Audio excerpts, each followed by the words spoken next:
Bonjour. En ce dimanche, je retiens cette phrase qui est très connue, ce que dit Jésus dans l'Évangile. Évitez de regarder la paille chez l'œil du voisin, alors que vous ne voyez pas la poutre qui est en vous. C'est ce regard que nous permet le Christ, car le Christ est celui qui nous guérit. Il nous enlève la poutre que nous avons pour que nous puissions, à notre tour, avoir son regard, ce regard d'amour, ce regard d'espérance, ce regard de vie, ce regard de résurrection, comme dira Saint Paul dans la deuxième lecture. Alors aujourd'hui, en ce moment où nous entendons beaucoup parler de guerre, de violence, de maladie, de pandémie, de difficultés de relations, acceptons ce regard du Christ pour en vivre. Et je retiens avec vous cette réflexion qui avait été faite par une religieuse récemment. Il y a les voyants, ceux dont le regard éclaire l'invisible par leur bonté.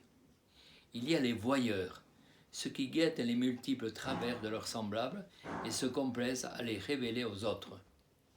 Il y a ceux qui tâtonnent pour avancer, la vue basse, mais dont le cœur sait reconnaître la justesse du ton, la bonté cachée derrière une rudesse pudique, le feu sous la cendre. Il y a les justiciers qui revendiquent la transparence, l'exactitude et le pouvoir que donne la vue.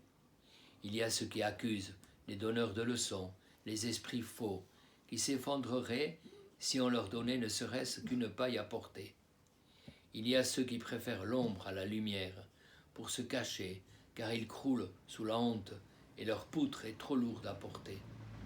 Nous sommes de tous les camps, bien sûr, et c'est en nous que passe le fer de la parole évangélique. Car toi seul, Seigneur, vois clair en nous.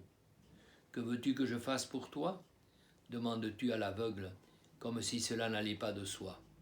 Seigneur, fais que je vois.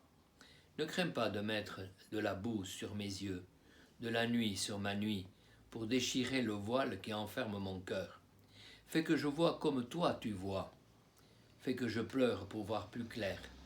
Fais que mon cœur saigne quand l'autre souffre silencieusement du dedans. Fais que je sois ton temple dans le corps de mon frère. Fais que je vois frémir le ciel entier devant un homme à terre.